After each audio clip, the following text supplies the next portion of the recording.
Hey everyone, this is probably the moment you've been waiting for. I'm Mekkah, and you're watching my Fire Emblem 8 100% growths Ephraim routes low turn count playthrough, also known as a board RNGod plays FE8, and today we're doing Chapter 14, Father and Son, also known as probably the hardest, if not the second hardest chapter in Ephraim route.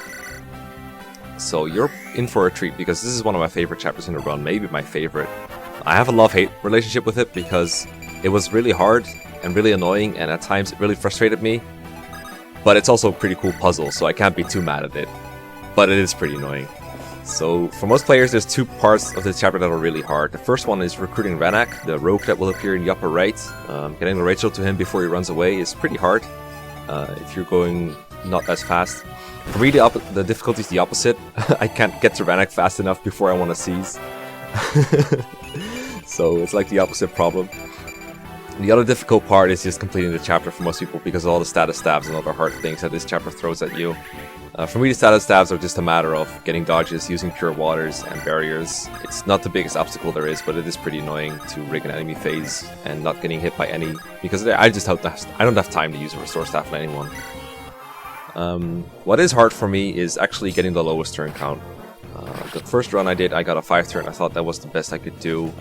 But it turns out a 4 turn is just barely possible, but the right hand side where Ephraim is really needs to hurry up. Open both doors on the way, getting Ephraim all the way over there with a rescue drop. It's pretty hard, but it is possible. You need, I believe, 2 good dances with Tethys to make it happen.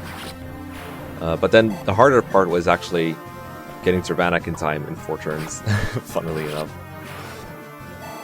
What else is there to talk about? Door keys. We should talk about door keys. So there are 3 door keys in this chapter. They're all on... Actually, there's 4.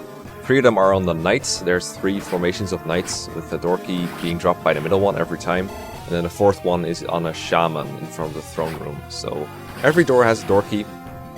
And, you know, this would work out nicely. But the problem is, I cannot get either the right-hand door key or the shaman door key to work on a door. I just go way too fast for it. There is no trait that really works out that way.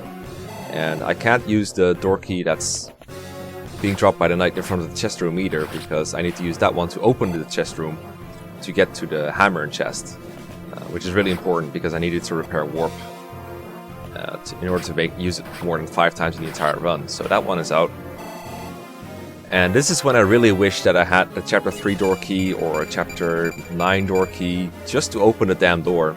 There's been several times where I've been so close to a solution, but it just doesn't work out the way I want it to work out. Like, the right door is fine. I can just open it with Arthur using the unlock staff, which actually gives me a ton of staff XP, so I'm more than happy to use that, but I just couldn't find a way to open the last door in front of the throne.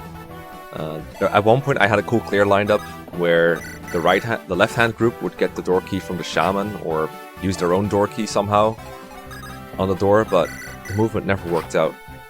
And then Horus had this really cool idea that he ended up pulling off. You'll see what it is when it happens. It's so awesome. You might already know what it is because I semi-spoiled it, but whatever. You'll see it. It's even more gorgeous when you don't know it's coming. So yeah, the left-hand group doesn't really have all that much to do. They're in charge of getting the chests. I'm actually going to get all of them, even though I only need the hammer and chest. I rescue dropped Ephraim forward so that I have an extra action to take out the left knight. I can't take out the middle knight just to get him out of the way because the left-hand knight leads me through the shortest path to the throne, and I need every square I can get. Which is not a reason why I can't just open the throne room door with the door key that the middle knight has. It's just, this chapter is so constrained on time. Tethys is constantly getting harassed in this chapter, so I was very happy that there was a way to at least heal her with Rachel in this turn. There's obviously no way I'm spending one of Tethys' turn just to use a vulnerary. And this is the cool part. Cormag killed the knight on the left side, and then dropped the door key that he dropped in the inventory, and then because Ephraim is here, Archer can take out the door key, and then open the door with the unlock staff. And now Archer has a door key, and there's a door key on the right hand side. And that's just what I need, because now next turn I can trade that door key to someone else, and use that door key with Vanessa to open the throne room door. It's absolutely beautiful. So yeah, another kind of an ugly rig, but not as ugly as it could have been. The annoying part here is that I need to avoid all these status stats that are coming at me. Most of them don't have a whole lot of hit. They have like 10, 20 or 30% hit. It's real hit though. Status stats work off of single RN. But Cormac faces, I believe, like 70 to 80% hit from the Berserk Druid on the left because he has a ton of magic. Status staff accuracy goes off things like distance from between you and the staff user, as well as your resistance against their magic, and that resistance is basically multiplied by 5. So this is another instance where having more levels, especially more resistance levels on Cormac, would have been very useful. But unfortunately I promoted him a little bit too early, or rather I was too lazy to explore options to get him more levels. So that's what the rig is for. No one else is really in danger. Rachel does avoid a Knight Javelin, but she has a chance to use a Vulnerary next turn, so no real harm done there. That hit didn't matter, basically. Hilariously enough, the Bishop on the right-hand side tries to silence Archer, which I find really funny, because that's like his lowest hit target, but remember that almost everyone is like pumped up with Pure Waters or Barriers. Barrier Staff is useful for more than just building staff rank, of course. And almost everyone had their turn 1 free to use Pure Waters, so the resistance is quite a bit high, also thanks to 100% growths, but Cormac hasn't had the chance to level up resistance all that much. You can see that if you're going fast, Rennek is quite far away from your main group, actually. It's funny, because I do remember on my first playthrough it was so hard to get him. The Sleep Staff, I think, has like 30 hit or something, and the Bishop doesn't have all that much magic. But yeah, it's the Berserk that's really hard, because the Druids just have so much magic to work with. And yeah, so you can see the formation works out so that Vanessa has to open the door and then Seth has to spend his turn dropping Ephraim just in range of the throne, so that he can seize on the 4th turn. Tana is getting quite a bit of levels here in this chapter. There's quite a few reinforcements, and as I said, the left group just isn't as busy as the right-hand group, so someone like Tana has a lot of time to just kill enemies at their own pace here. And Cormac is also done doing stuff. He can come back and help Tana get kills or get some of his own. I don't really need to open the left-hand door. There's also a sniper with a longbow in the middle. I would have liked to get a longbow, actually. There's probably some things I could have done with Garrick with that longbow, but he's just way out of reach. There's no one who has any time to get that longbow. I'm also missing out on what I believe is an angelic robe in the upper left chest. Not a big deal. No one really has survivability issues anymore. I mean, there's probably a purpose for it. Funnily enough, someone brought this up before. If I had gotten the Chapter 8 Angelic Robe, I could have gotten a turn 1 Mend on Chapter 12 by using the Angelic Robe on turn 1, I believe, in Chapter 12. So yeah, now that Archer is done unlocking things, he can go back to using Barrier, and there are still 2 turns of Tethys left to enjoy spamming Barrier. You can't use Barrier twice on the same person.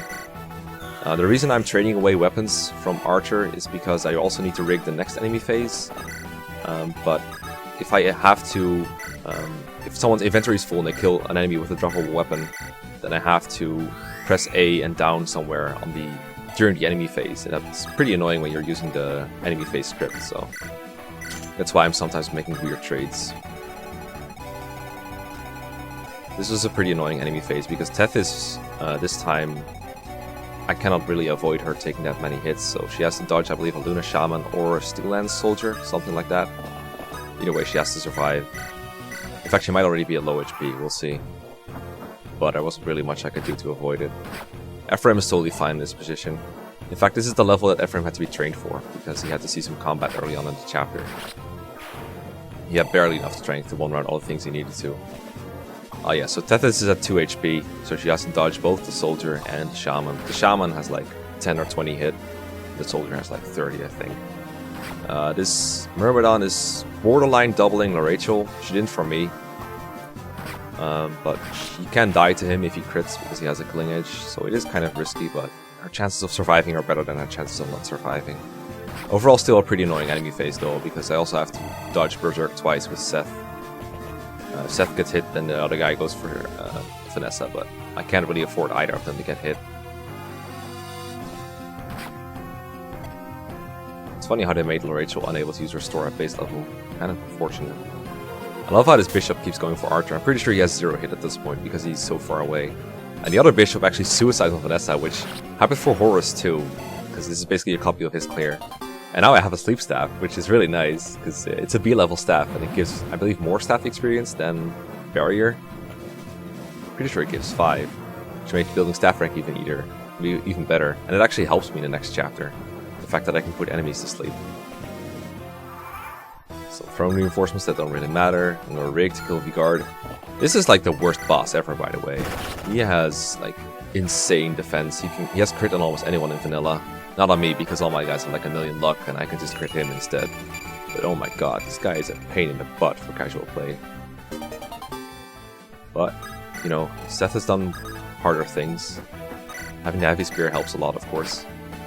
He used to have the heavy spear on Tana in an old strat to kill some of the knights. But she doesn't really need it to maximize her XP gain, so it's all fine.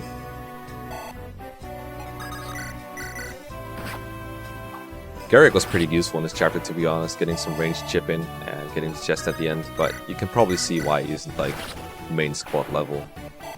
I like Garrick, but he's not the most amazing unit ever made. I like how Tethys is like completely shut in by all these enemies. Thankfully, Kyle came over from the left-hand side. There's so many things to talk about in this chapter. I can go on for hours and hours. I could probably like have 2 reels of commentary over it, and I'd still miss things. But I hope I've done a sufficient job at explaining how complicated this chapter is. Maybe you should watch it once without commentary, just to watch at all the things that are going on.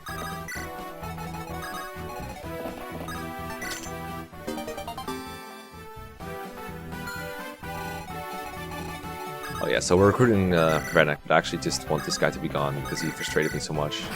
Fortunately, even dying is pretty hard, apparently. Fuck you, Rennek. I hate you so much. At least it didn't cost a turn like La Rochelle did. I said Loretto in this video, didn't I? Oh well. That was chapter 14 in 4 turns. Thank you so much for watching, and I'll see you next time.